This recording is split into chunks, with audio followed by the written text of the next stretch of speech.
सुकून और शांति के लिए अगर कोई जगह होती है तो सच मानिए वो कहीं ना कहीं पहाड़ों में ही छुपी होती है। कभी सोचा है कि भीड़ से भागकर सुकून को कैसे गले लगाते हैं? चलिए देखते हैं।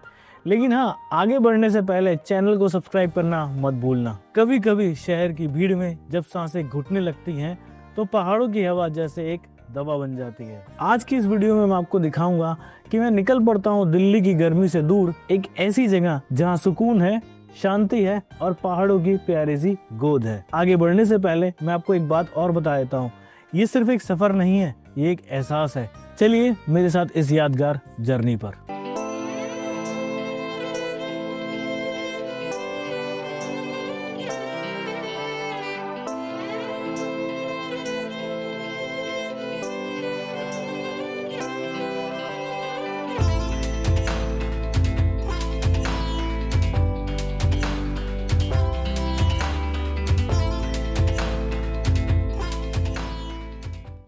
Good morning everyone.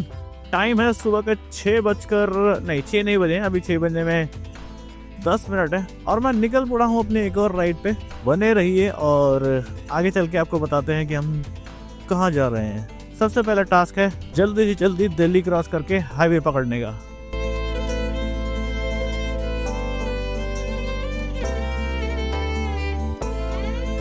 छह बज चुके हैं और मैं बारामूला कनेक्ट हो चुका हूँ और मुझे भूख लग रही है बहुत तेज। लेकिन मेरा फर्स्ट ब्रेक जो होगा वो 100 किलोमीटर के बाद ही होगा। लेट्स सी कि इस भूख को या कुछ खाने की इस क्रेविंग को मैं कब तक कंट्रोल में रख सकता हूँ।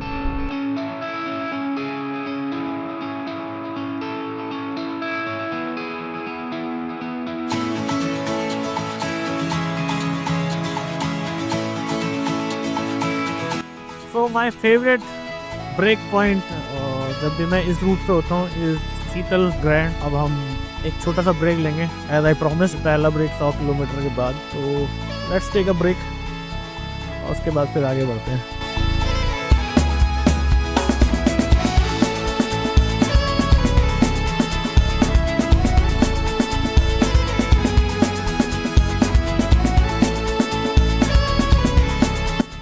हरिद्वार से लैंसडाउन के लिए ये रास्ता जो आता है ना, यहाँ मैं पहले आ चुका हूँ। इस रास्ते से मैं पहले भी गया हूँ करीब 4 साल पहले।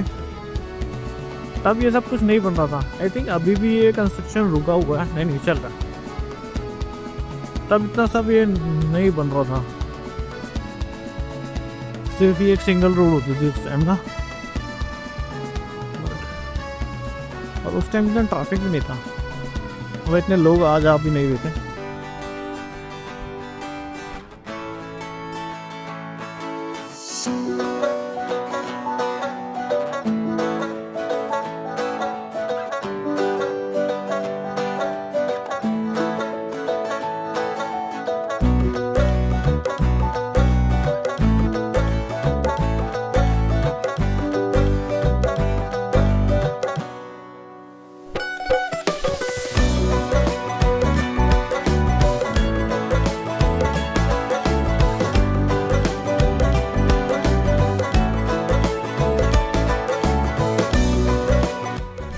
अब यहाँ से लेफ्ट लेना है अगर मैं गलत नहीं हूँ तो। देख रहे हो कुछ कुछ रास्ता याद है मुझको। एक बात बोलूँ, कुछ भी कहो, ये रास्ता बड़ा प्यारा है। दोनों तरफ खेत है, ऑल्दो रास्ता थोड़ा कम चौड़ा है लेकिन फिर भी मज़ेदार है। गर्मी थोड़ी बढ़ गई है। आई होप कि आगे चल के मौसम मुझे अच्छा मिले। Finally we are entering in the Uttarakhand Pauri Garhwal reason.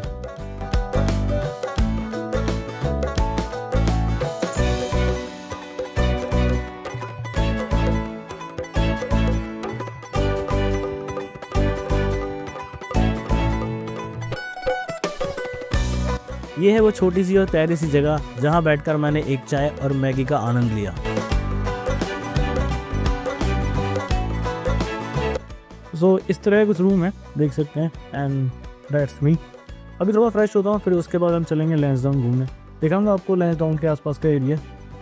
But पहले थोड़ा सा फ्रेश हो जाते हैं। मिलते हैं थोड़ी देर में।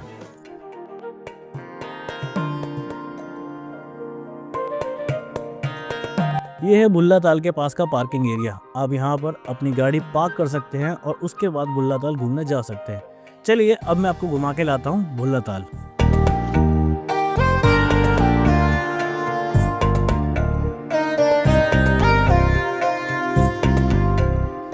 सो यहाँ पर एंट्री टिकट है 50 रुपीज़ की विदाउट बोटिंग। अगर आप बोटिंग करते हैं तो फिर आपको पे करने पड़ेंगे 150 रुपीज़। ये देखिए,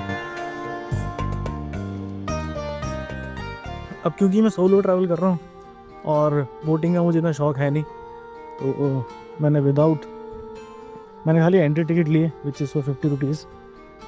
घूमते भुल्ला ताल इन लैंसडाउन, फिर आपको आगे घुमाते।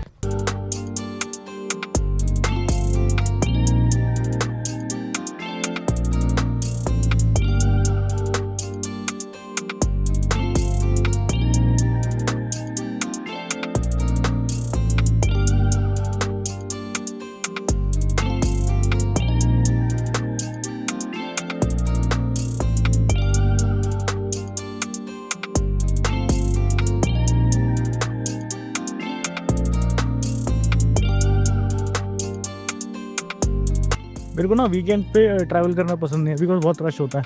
आज मंडे है तो यहाँ पर इतना रश नहीं है, बहुत कम लोग हैं। जैसा कि आप जानते हैं कि इस मैन मेड लेक का नाम है भुल्ला ताल, पर क्या आप जानते हैं कि इस लेक का निर्माण गढ़वाल राइफल्स द्वारा किया गया था। इतना ही नहीं, भुल्ला ताल की देखरेख का काम भी गढ़वाल राइफल्स द्वारा ही किया जाता है। यहाँ की लोकल भाषा में भुल्ला का नाम है छोटा भाई, और ऐसा माना जाता है कि ये लेक भारतीय सैनिकों को समर्पित है। भुल्ला ताल लैंसडाउन का फेवरेट पिकनिक स्पॉट ही नहीं, बल्कि ये पूरे लैंसडाउन का एक फेवरेट टूरिस्ट स्पॉट भी है। यहाँ पर आप बोटिंग का आनंद भी ले सकते हैं। खूबसूरत फूलों के अलावा यहाँ पर आपको छोटे छोटे जीव जंतु भी दिख जाएंगे।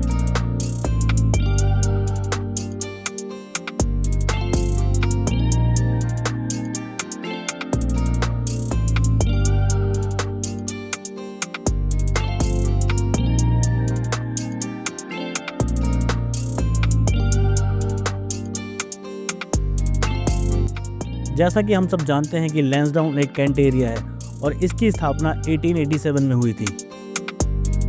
ये है सेंट मैरीज चर्च, लैंसडाउन का एक ऐतिहासिक कैथोलिक चर्च। 1895 में बना हुआ चर्च काफ़ी सुंदर दिखता है और ये लैंसडाउन के एक और favourite tourist spot tip and top के पास ही स्थित है।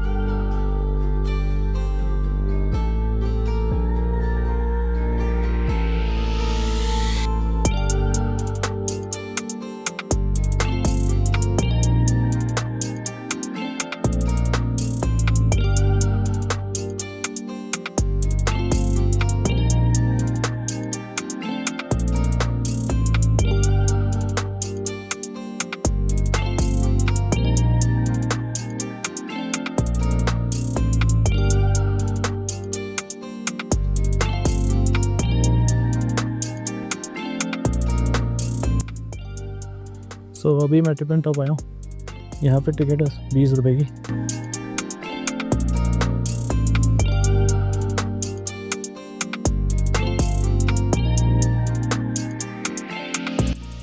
वैसे लैंसडाउन एक बात है, बहुत पीसफुल जगह है।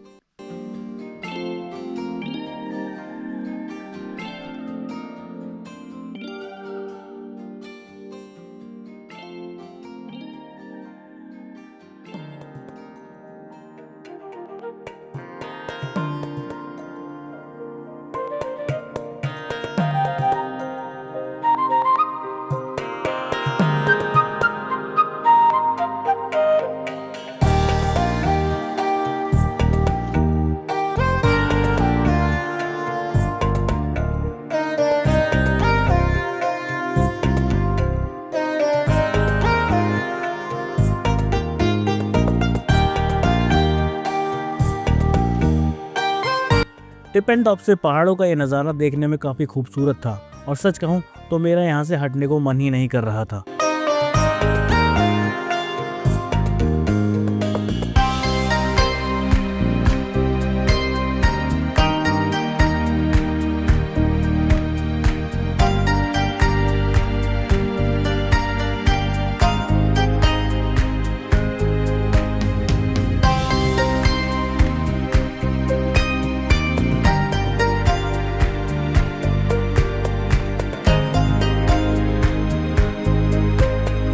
ये है सेंट जॉन चर्च। ये भी लैंसडाउन का एक काफ़ी पुराना चर्च है, जिसे ब्रिटिश काल में भारतीय सेना के प्रोटेस्टेंट समुदाय के लिए बनाया गया था।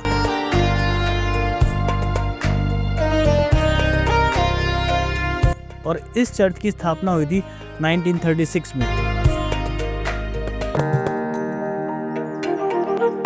1947 इंडिपेंडेंस के बाद इस चर्च को छोड़ दिया गया था, लेकिन अगेन 1977 में इस चर्च को पब्लिकली खोल दिया गया।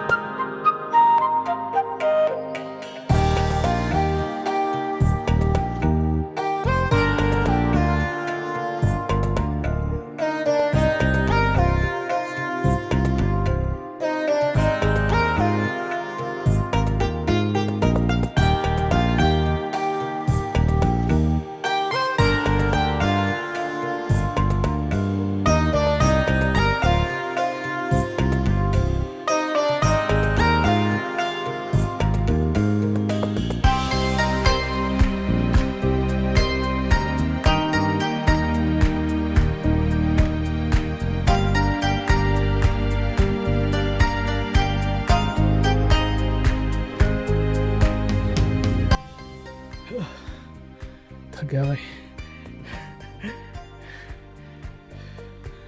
और यहाँ से सनसेट बहुत अच्छा दिखेगा। यहाँ से चल के आया हूँ मैं, और अब अंदर चलेंगे। पहले शूज़ उतार देता हूँ। मंदिर है, बंद है, बट स्टिल फिर भी होके आते हैं। और यहाँ से सनसेट बड़ा प्यारा दिखेगा। ये देखो,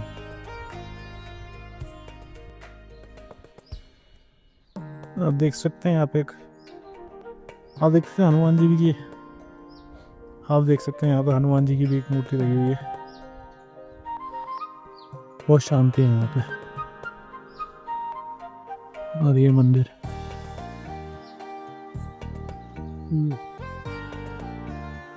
कितने घंटे लगेंगे, बहुत शांति है।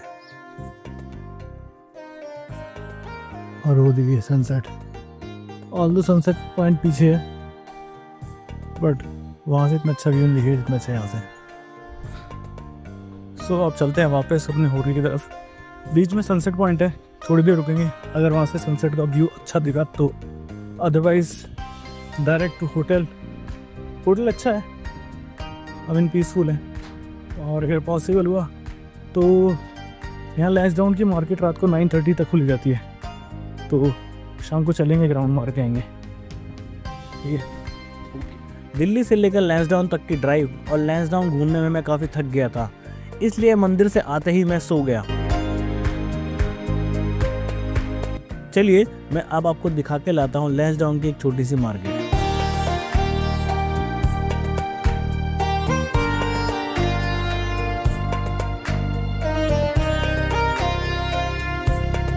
तो ये था मेरा आज का व्लॉग।